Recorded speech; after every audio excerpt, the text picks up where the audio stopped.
This is the Connecticut Water Guy Hour. And now here's your host, Paul, your Connecticut Water Guy.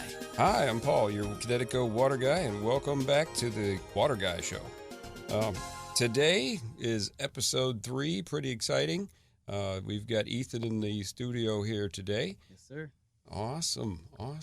So the first couple episodes were me by myself, which was very weird, but thank goodness we've got somebody here to add a little bit of sanity to this whole process.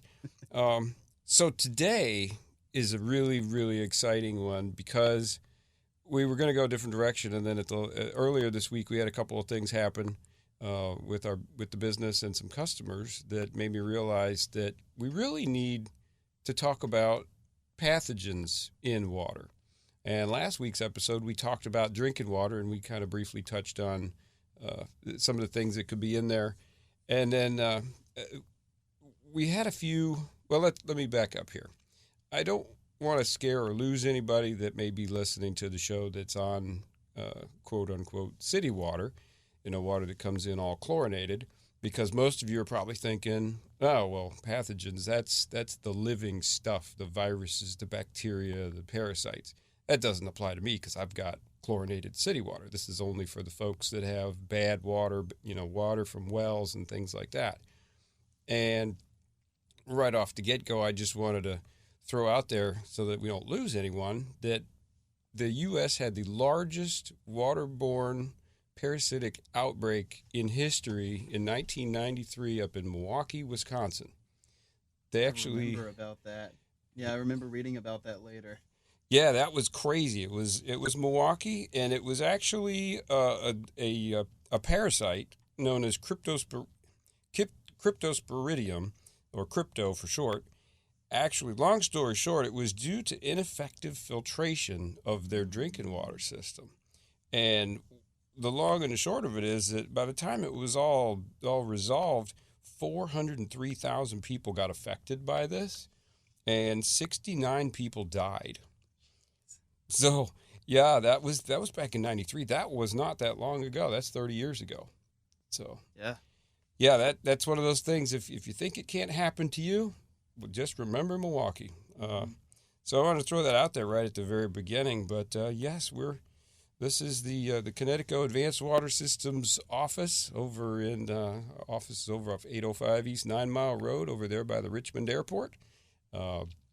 You can find us at that address. You can find us on the internet at KinneticoRichmond.com. That's Kinnetico, Kinetico, Richmond.com. Or you can give the team a call at 877-60-WATER. And we'll be glad to hear back from anybody here that has any questions or things they want to hear about on upcoming episodes, or you're interested in making your own water better. Special shout out to some of our existing customers. We've got about 2,600 customers just out of our local office here since 2014. And Myron in Williamsburg, I know you were tuned in last time. We much appreciated and the good feedback that you gave us. So thank you for being part of the family. All right. So, pathogens. Really, it only impacts drinking water. You can't really get pathogens through your skin. You can't really get them from showering. You can get some of them from inhaling shower water, but for the most part, we'll focus in on things that we can really address with normal treatment. But pathogens are basically living things, living organisms in your water that are not good. Viruses, bacteria, and parasites. So we'll save bacteria for the end because that's the one everybody's familiar with. But I wanted to kick it off and talk a little bit about how big are these things and how do you just remove them? Just cutting right to the chase. Well, a parasite is the biggest of the three, and usually you can catch most parasites with what's called a 1 micron absolute filter, meaning absolutely nothing bigger than 1.0 microns is going to make it through there. That's usually small enough filtration to catch all those. And even fridge filters are pretty close to that. But yeah, it's kind of funny because we were digging up some info on fridge filters. And I was like, what? I love being able to know exactly, what the micron level is on those, and you can't find it. Really? They don't even have one posted. We researched some of the bigger names, like I don't want to say the name, but a couple of the biggest fridge manufacturers out there, and they've got all sorts of NSF certifications and tests, but they don't actually tell you what micron level these are certified down to. So, in terms of catching parasites, they're the biggest of the three, like I said. So all it takes is, in most cases, a 1 micron filter to catch parasites. The bacteria are smaller than parasites. They are 0.15 microns. So like an eighth, like a seventh of the size of a parasite. So you got to go way smaller to be able to snatch those things up at 0.15. And then a virus is 0.01 micron. Pretty small. Yeah, that's pretty small. That's 100 times smaller than a parasite. Yeah. And what's shocking about this is that I remember from last show the analogy that you gave, and a micron is still in comparison pretty big. A micron, yeah. So a micron, 1 micron, to put this in perspective, if anybody listening here takes a piece of their hair and snips it off, and you were to measure the diameter, the thickness of that hair, you're about 80 to 100 microns. Mm-hmm. So 1 micron is really freaking small to begin with. And you start talking about things that are 1/100th of the size of a micron. That's obviously you have to have microscopes and special devices to be able to even see these things. Right. So, yeah, so that kind of gives you some perspective on big parasites are catchable. Bacteria are pretty much not catchable by most things, and viruses are so small that you've got to have some very specialized equipment set up to be able to address them. But the parasites, so I already kind of let the cat out of the bag on the top, I like to call them the top 5. We got I always mess this up, Cryptosporidosis, otherwise known as crypto, and across the United States, believe it or not, even now, the estimates that are out there from CDC say that there's about 322,000 people a year in the United States, just in the U.S. So it's not like we're counting all the third world countries and places that are far away that it's hard to relate to. This is actually right here in the U.S. So there's hundreds of thousands of people every year that get affected by that. So it's one of the top ones. The second one is, a lot of folks have heard the name Giardia. So Giardia is caused by Giardiasis, and the primary place that most people end up getting it is actually at campgrounds. That was some of the facts that I was digging up. Yeah, that's pretty crazy. But that one actually results in about 415,000 people a year in the U.S. Getting Giardia. Wow. And that's from the American Academy of Pediatrics. So these are all real information, real data points. But yeah, so Giardia and crypto are the top 2. And then we drop into another one called amoebasis, which causes dysentery. Oh, that's a nasty one. Yeah, we've probably all heard that word before. But basically that one, as do most parasites, you get that from Entomoeba histolytica, which is a special little parasite that likes to come from fecal matter. So, yummy. Mm.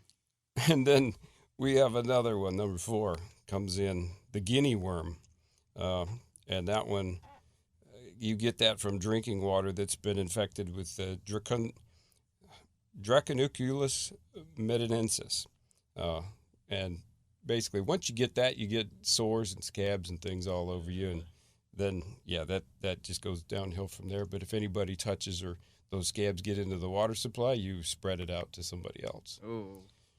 Yeah, yes, Jeez. it's wonderful. So hopefully everybody's already had breakfast by the time they're listening to this one. And then the last really interesting parasite is schistosomiasis. Pretty much get that from swimming or coming in contact with lakes that have the schistosoma parasite. So if you go into the lake, make sure you don't put any of that water in your mouth, because it could have some. There's a very good probability that it could have some parasites in it. Hold your breath and plug your nose. Yeah. Actually, it's kind of funny you say plug your nose, because you probably are referring to. There's another one, Naegleria fowleri, I believe is the name. They call it the brain-eating amoeba. I've heard. I actually just heard about this sometime today online. Yeah, that's a terrifying one. It's big. I heard at like Disney's having a problem with that.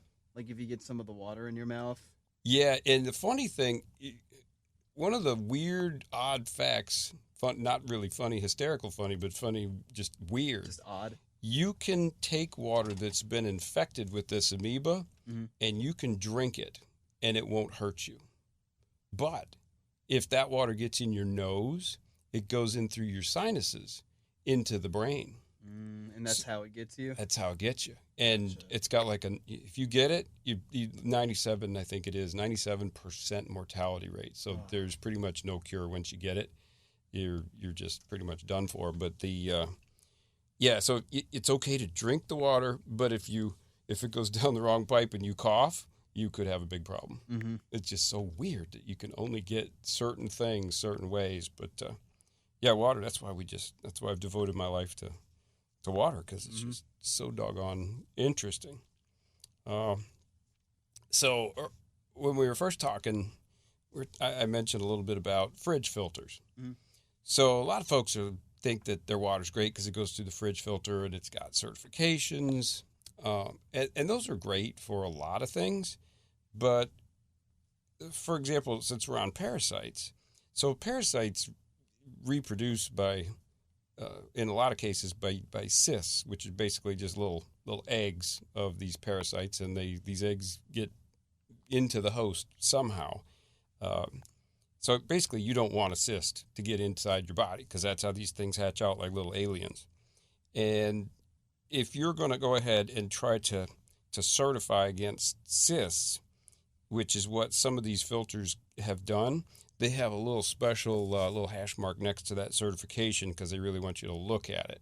And there's a reason for that, because I love, this is going to be a little bit of a nerding out show, because it's just, I find this stuff just fascinating sometimes. A fridge filter, for example, the good ones are going to take out the average reduction. That's how they kind of measure these things. They take a dose of water that's got a whole bunch of cysts, like they call them live cysts, in them, and then they go ahead and they measure the water that comes out of the filter, and then they come up with their average percent of reduction. Basically, how much did you take out? And they do this many, many times, and that's why they call it the average, because it's never going to be the exact same number every single time. It's almost impossible to be that consistent. But the fridge filter, for example, has a 96.6% average reduction. Sounds pretty good, right? Yeah. At first, I was like, 96, that doesn't sound that horrific. Yeah. So when I compare that, last episode we were talking about the Connecticut drinking water system, the reverse osmosis. Right. And that one is greater. The average reduction through the certification, is greater than 99.99. So basically it keeps going after that point, but you can't round off anymore, and they only carry data points over to the 99.99. Right. So it's pretty much gone. It's impossible to be absolutely 100% effective with anything, but that's as close to zero as you could possibly get. Yeah, the likelihood of something getting through is incredibly low. Yeah, it's effectively 100% reduced. Right. But there's probably the dosing. This will explain a lot. So that contaminated water that they test it with has these live cysts in it, because they got to see how many make it through there. And the water that they use has to be pretty standard in, a measurable amount. 50,000 cysts per liter. So they take a liter of this stuff, and there's at least 50,000 cysts in it, baby parasite eggs, and they drive it through these filters. So I did the math, and let's just say a 99.99%, even if that's 100% accurate, it doesn't get any better than that. That means you're going to have less than 5 cysts making it through out of 50,000. Yeah. Now, that same fridge filter, which at first you're like, 96.6%, that's a pretty good, it's taking out almost all of them. Well, there's still 1,700 of them in a liter of water that makes it through. Yeah. So 1,700 or less than 5. Right. Yeah. So I personally don't want any. I really don't want to eat baby parasites. That'd be preferable. Yeah, none is probably good with that. But yeah, that's like the nuts and bolts on the whole parasites thing. And make sure you don't go away. Make sure you come back, because like this first section of this episode talked specifically about the parasites and the pathogens. We're going to talk about viruses and bacteria after the next break that's coming up. I did want to mention that when you look at the folks that are on wells, you are not alone out there, and most of the parasites do impact you. There's 44 million people in the U.S. that still rely on well water out of a population of a little over 332 million. So over 13% of the U.S. gets their water exclusively from wells, and it's more wells are being drilled every single day. So it's definitely nothing that's going away. But we've got options out there for folks that have holes in the ground, known as wells, and we've also got options out there for folks that have community-provided water that just want to make sure that you're not the victim of missing a boil water advisory, like some of the areas have pretty frequently, like Hopewell. So no matter what, 877-60-WATER is the phone number over at the office. We're over at 805 East 9 Mile Road, Highland Springs by the airport. Or you can reach us at ConnecticutRichmond.com on the website, or get some more informative videos from our YouTube channel at the Connecticut Richmond. We're actually posting a bunch this week. So look forward to seeing and talking with everybody. Anything you could think of about this episode or something you want to hear on a future episode, don't go anywhere. We're going to be right back with more of the Water Guy Show.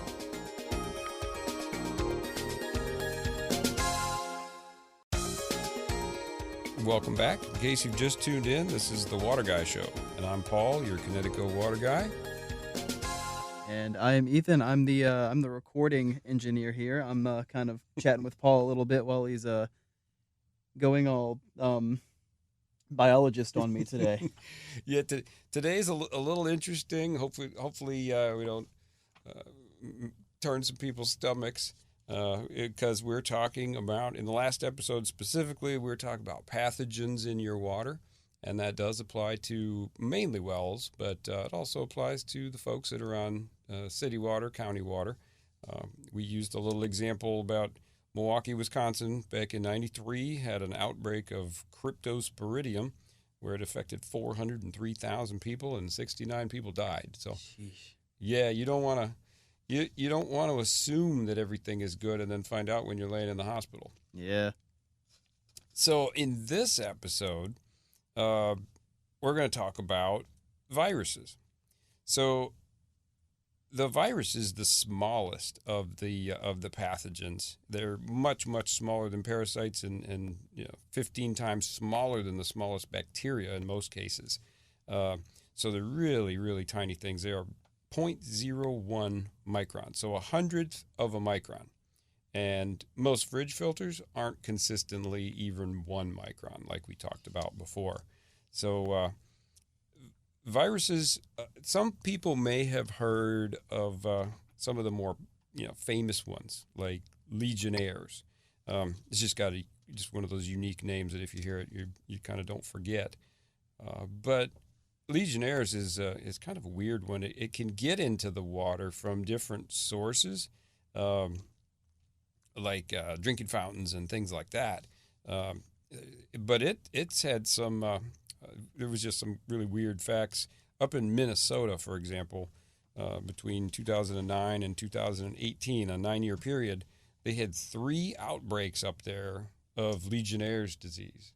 Wow. Yeah, Legionnaire's is it really comes from like moist, damp air in contact with water.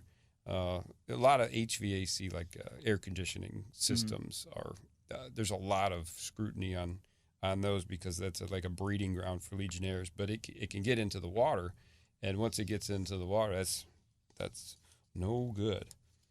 Definitely no good. Not having a good time. No, Yeah. not at all.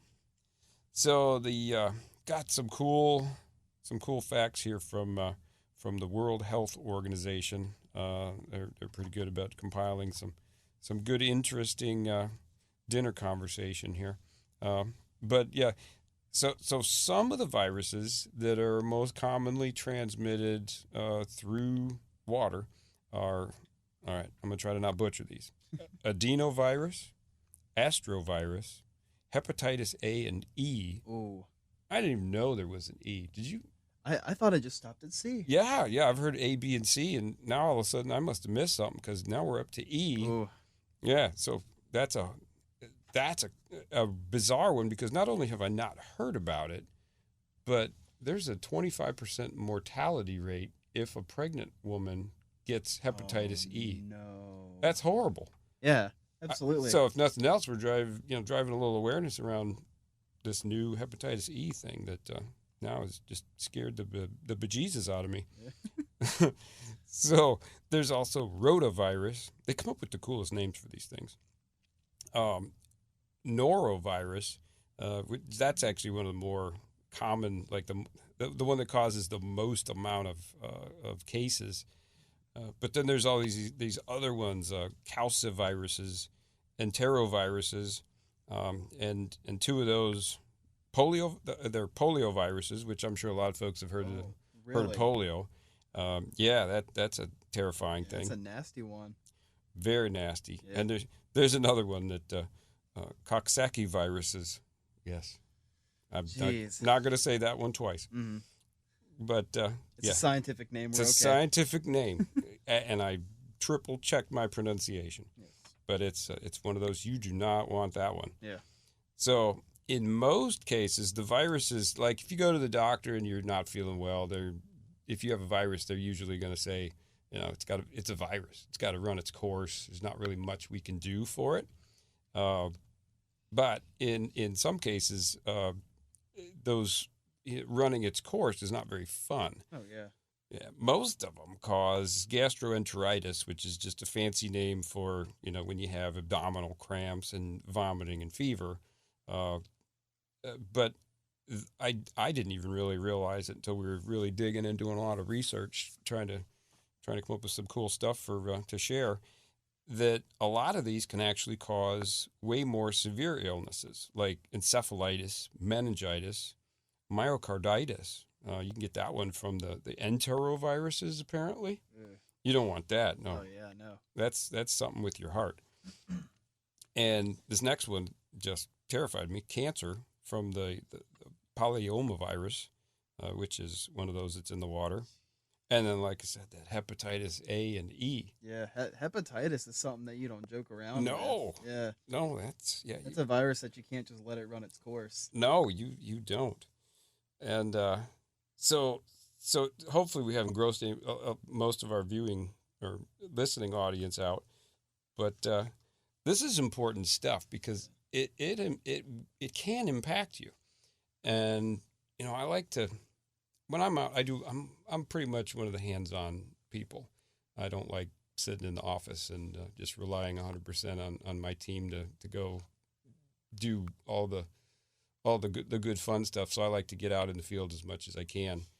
And there was one instance that I just wanted to share with everybody here, because of course the big question is, how do you, it's kind of terrible that we could get all these awful things, but how can you fix it? What's the easiest way to fix this? Because really, you just want to know how to not get them. And reverse osmosis drinking water system has purification, which is basically it's like a super filter. And the pores in the membrane of a reverse osmosis system are 1,000th of a micron in size, which is hundreds of times smaller than the smallest of the viruses. So that's impressive. Yeah, that if you really want to make sure that you're pulling all this stuff out, and you don't really want to be the victim of one of these terrible names that we talked about, a reverse osmosis system is definitely the way to go. We've got the Kinetico. We call it the K5. It's actually got up to 5 cartridges that we can load it up with. The only one on the market that can be fully customized all the way from pathogens all the way to VOCs and MTBEs and all sorts of other terrible things that might be coming out of the ground, but fully customizable, and it will protect your health literally the moment we install it, and it will pay for itself. We talked about that in the last episode, in under 4 years for usually a family of 2. So a family of 4, it speeds that up, and you can basically have a professional drinking water system protecting your health and your family, and it'll actually save you money at about the 2-year mark. Wow. Yeah, that's definitely the way to go. You want to be proactive when it comes to your drinking water. But I try to sanitize the story as best I can. I've been doing this for over 8 years. So I've seen some crazy stuff out there. One of the most memorable situations that I ran into was up in Mechanicsville, actually. It was a simple customer had an existing water softener, and it was her and her husband, 2 people, living in a house on well water, and they'd been there for 18 years. I remember that. And when they got there, they, of course, had some concerns about the hardness of the water, and they had a water softener put in. So for 18 years, this water softener had done its thing and chugged along. And a water softener, let me be 100% clear, it is not a drinking water system. So a lot of folks get confused, and they think because they're putting a water softener in that it's like a miracle conditioner, and it's going to make the water better for many, many different things. And a water softener is very, very important, but it is not there for drinking water. It is there for the water that your house drinks. That's kind of what I like to tell folks. So it takes dissolved iron and dissolved manganese and some other things mixed with dissolved calcium, which is commonly known as hard water. Takes that stuff out. But other than that, that's really all it does. So I remember we were simply upgrading, replacing a unit that she had in there for about 18 years, and with another softener. And it was pretty cool because it was a short crawl space, and we had really the only unit that would fit in there without really digging a huge hole. So it was actually a pretty simple change out. And as part of what we do, I mentioned the drinking water. I said, would you like to get a drinking water system to go along with this? Because you don't have one now. And she actually said, no, I just want the softener. We've been drinking this water for 18 years, and it's been fine. So I dropped it, because one of the cool things about my team is that we don't use high pressure sales tactics. I hate that. Absolutely hate that. So I'm never going to expose any of my customers to that, where you got to call the police to get somebody out of your house. That's just completely unacceptable. It's just a stressful situation too. Yeah. I mean, you're finding out things that are in your water. You're finding out that it's probably more than you expected to spend. Right.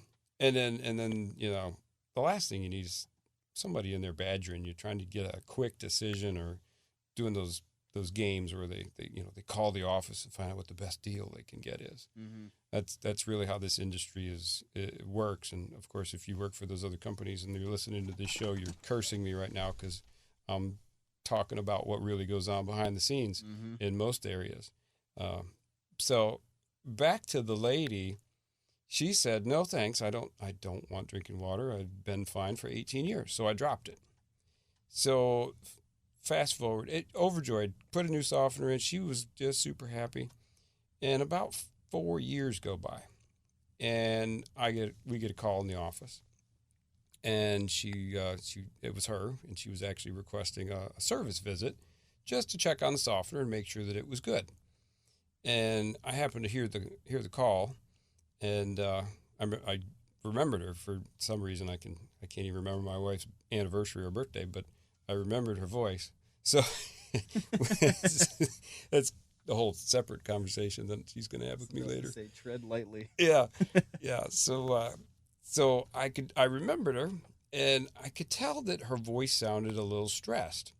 And I remember getting on the phone. I'm like, "Hey, this is Paul. I was actually out there originally, and understand we're going to go out there and check things out. Is everything all right?" And she said, "Well, actually, I'm a little mad." And I remember thinking, "Oh, what are you mad about?" And she said, "I'm mad at you because for the last couple of years, the last 2 years, I've been in and out of the hospital." And I was thinking to myself, "Oh my gosh, this is terrible. Did I have something to do with this?" And then I remember back, and I'm like, "No, we just did a water softener, not a drinking water system." And a water softener doesn't do anything to impact your health. Actually, it helps with so many health issues like psoriasis and dry skin. So I'm thinking, what in the world?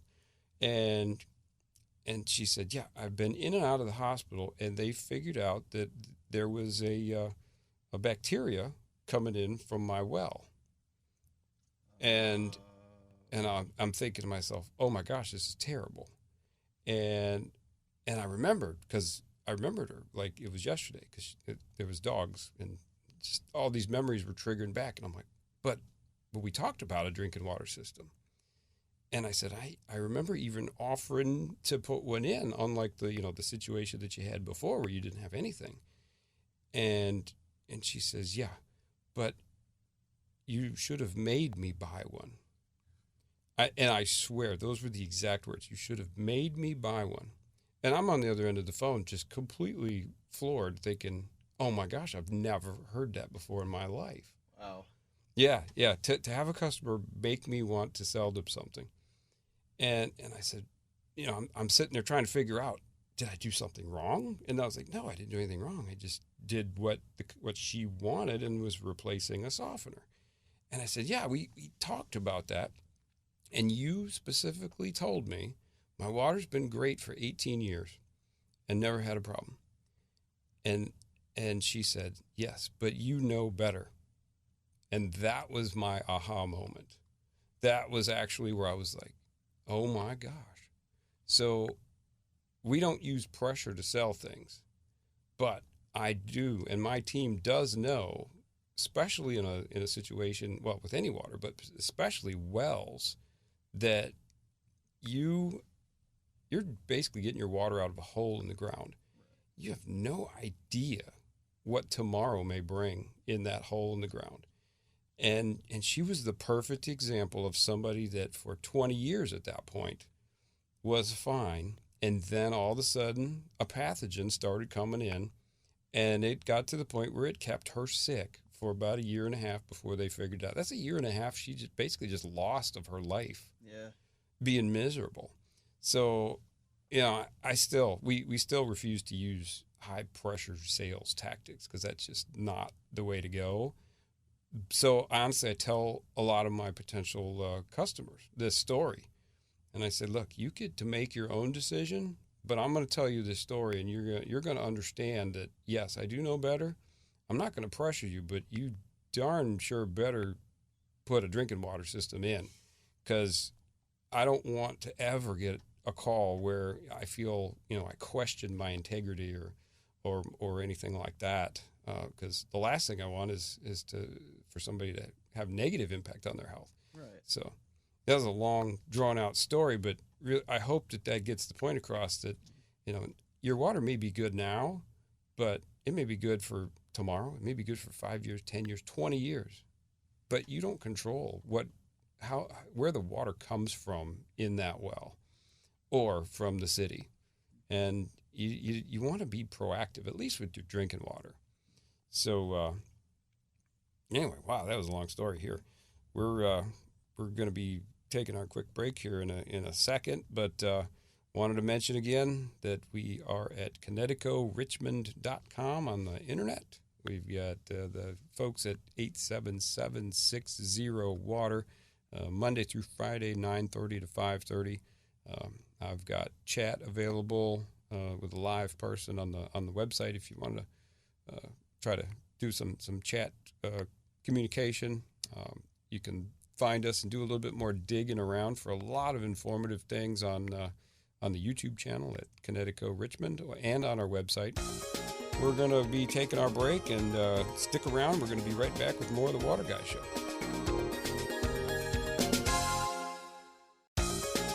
Welcome back. In case you just tuned in, this is the Water Guy Show, and I'm Paul, your Connecticut Water Guy. This is the last segment of this episode, and this episode is devoted entirely to talking about pathogens in your drinking water specifically. And we've got Ethan here with me in the studio. Yes, sir. And we're on we in the first couple of segments we talked about the parasites, and we talked about viruses in the last one. Mm-hmm. And both of those can be taken care of pretty readily with in your drinking water with a reverse osmosis system. Today, this particular little segment, I want to talk about bacteria, which is the only one of the three pathogens that we really haven't jumped into yet. And this is really messed up because a lot of folks, I run into it all the time.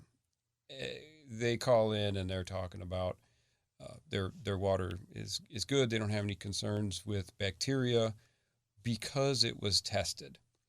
And I already know what they mean by that because we hear it literally every single day. But when you buy a house that has a well, or you refi a house, or you get a loan on a house that has a well, part of what they're going to require you to do is to get a bacteria test.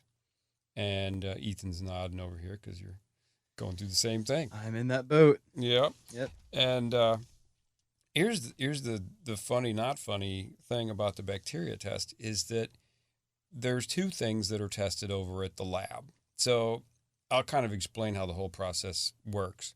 And I'm going to have a lot of angry people out there that are going to be mad at me telling what really goes on behind the scenes on most instances.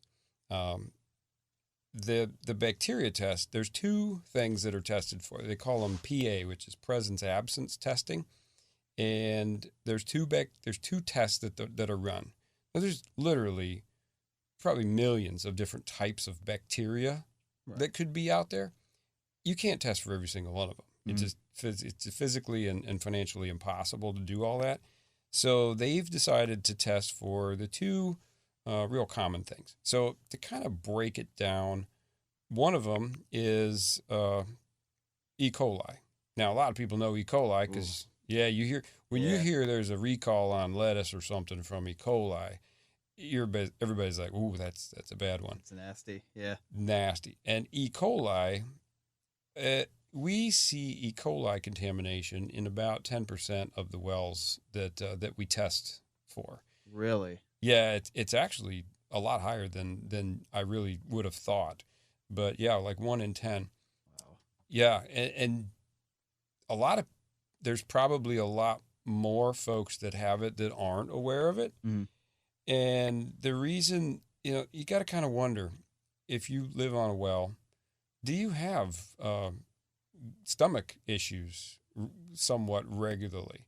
The funny, messed up part about all this is that, you can be poisoning yourself from your own water supply and really not even know it. We covered earlier that about 13% of the U.S. still relies on well water to do all their water needs, and the E. coli bacteria, that basically means if we see a positive result on E. coli, it's almost a guarantee that there is fecal matter finding its way into your drinking water. Oh, that's so nasty. Yeah, that's a fancy way for I think I said doo-doo in a previous episode that got a lot of laughs from the folks in the office that were listening. But yeah, you don't want doo-doo in your drinking water. Absolutely not. No, that's horrific. And most of the time, unless you're in a farm, somewhere where you've got livestock or pastures running into your water supply, unfortunately, most of the time, E. coli contamination is because of your septic. Because if you have a well, most of the time you have a septic because you're out in an area that doesn't have public water service. And there's been some studies done. Really, I believe that they said if you were to test your water every month for 12 months, I think the number was about 95% chance that one of those months you're going to come back positive for a bacterial positive. So that basically says that it's just because you get tested once, that doesn't really mean anything, right? Because that water changes throughout the year. And I like to say, sometimes it gets me in trouble, but I like to say, it's like using a public restroom and then washing your hands. And then the next day you use a public restroom and you don't wash your hands because you washed them yesterday. It doesn't make any sense. Right. And that's kind of exactly what testing and then assuming that you're still good is going to do. So back to the E. coli. So if you have E. coli, that's horrifically bad. The other one that they test for is what's called total coliform. And total coliform by itself is not a bad bacteria. It's actually they use it more as an indicator. So they're easier to test for, and it's a group of bacteria. And if you test positive for them, it indicates that you have a high probability that you could have other harmful bacteria down in the well. So it's it's an indirect way of finding out if you've got problems down in the well with bacteria. But that's just, you're just testing 2 out of 1 million bacteria.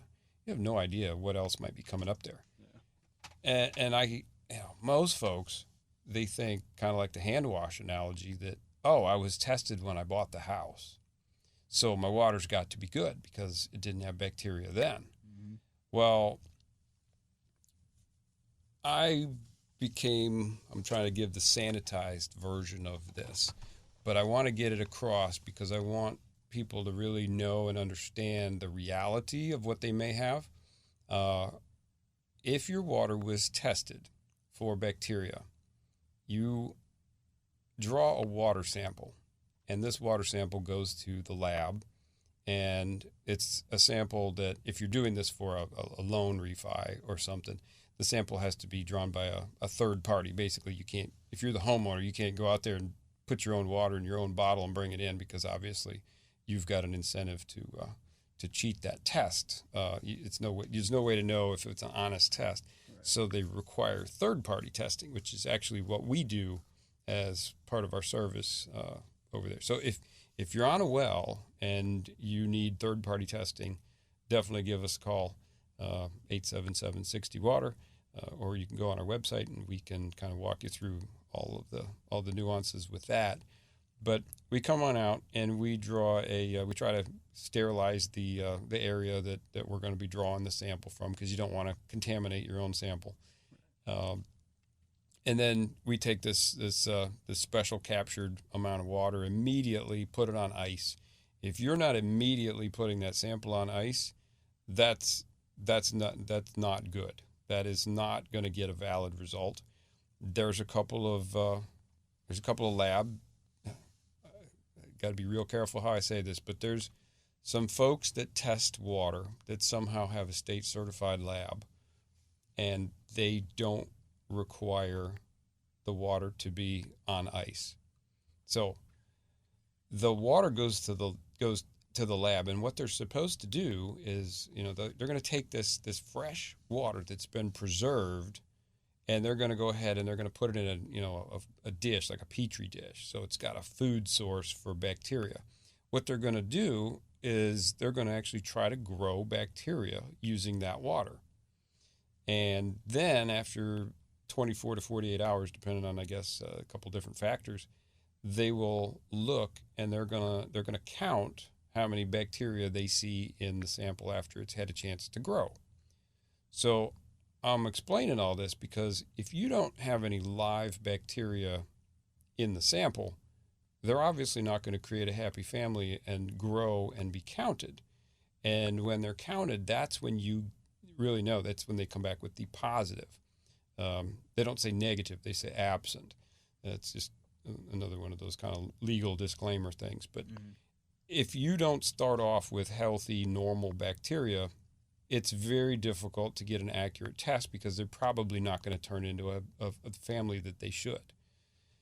So where this sample gets drawn, that's relying on the assumption that there hasn't been anything going on that has messed up that family of bacteria. And there's way too many folks out there that will shock a well literally immediately before they draw a sample with chlorine, with bleach. You go to Walmart and pick up bleach and you pour it down in the well. Yes. There are places that are actually recommending that you do that prior to taking the sample. Now, this just blows my mind, but I had an inside, a good friend of mine over at a state-certified lab, and he told me, because we just sat and it just absolutely was mind-boggling to me how you could bring a sample into the lab that was basically sanitized with bleach, and they would still test it and come back and say, nope, you don't have any bacteria. Yeah, that's just... You know why you didn't have any bacteria? Right. Because they're dead. Yeah. So the interesting part about all this, so in the previews for this show, you kind of heard the pool water thing with the splash.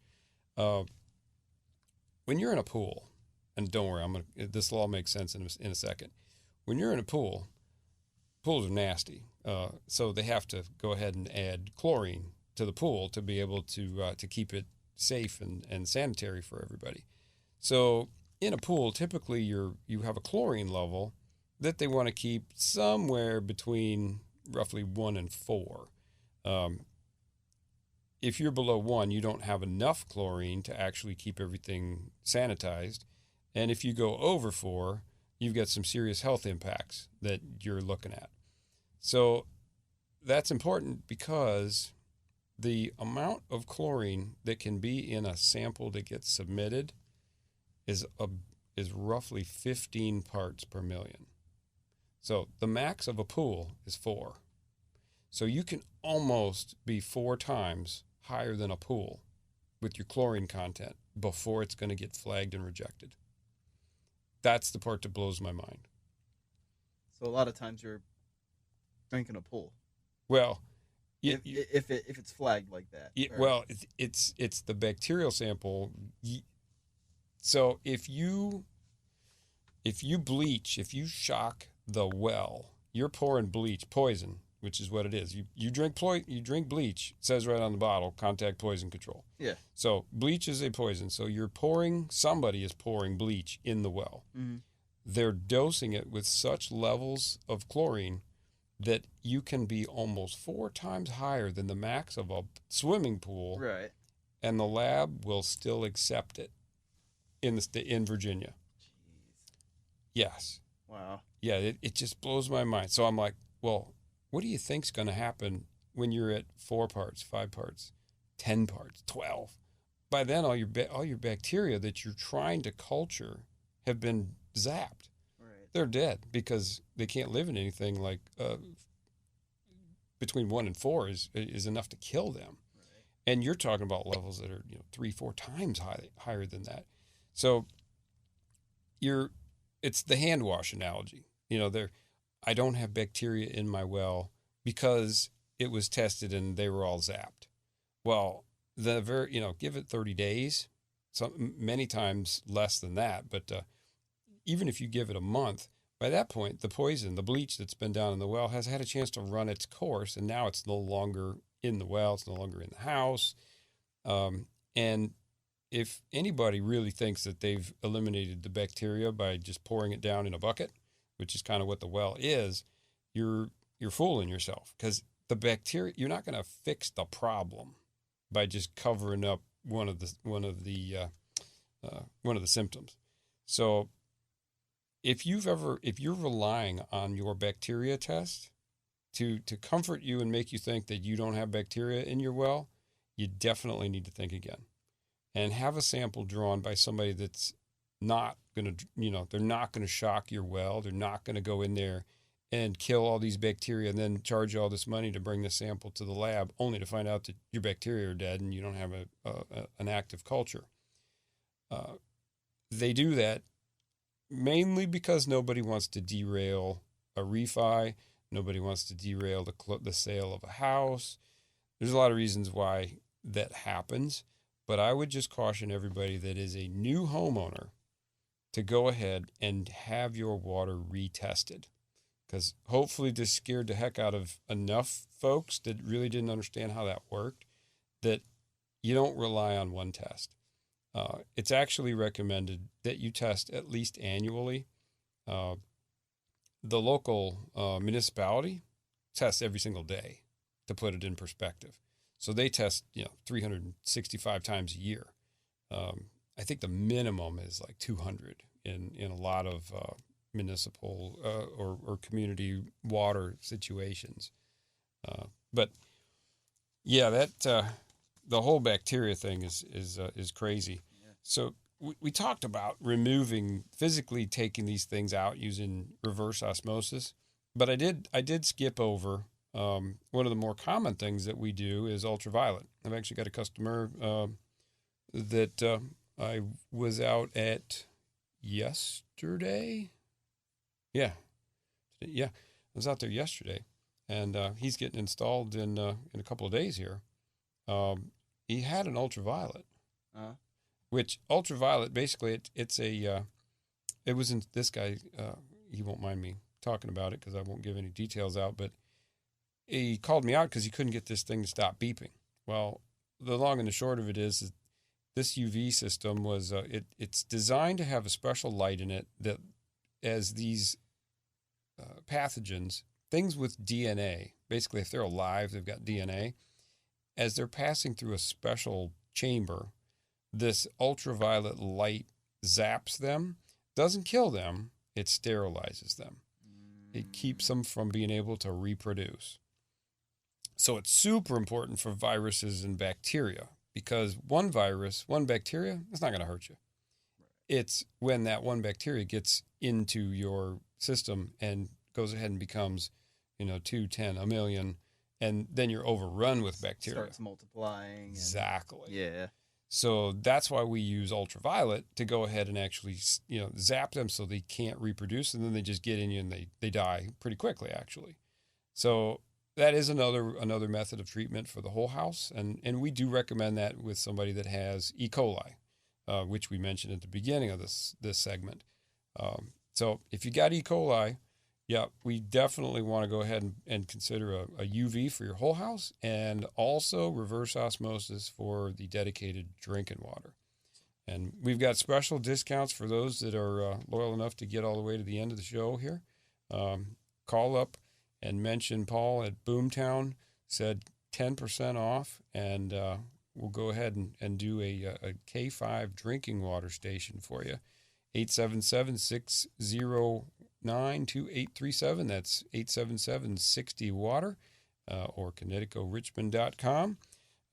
And I am definitely out of time. Thanks for listening, and join us next Saturday morning for another edition of The Water Guy Show. You've been listening to the Connecticut Water Guy Hour, Join us next week for another edition with Paul, your Connecticut water guy. Opinions expressed on the program may not necessarily reflect the views of station management and ownership. Portions being recorded.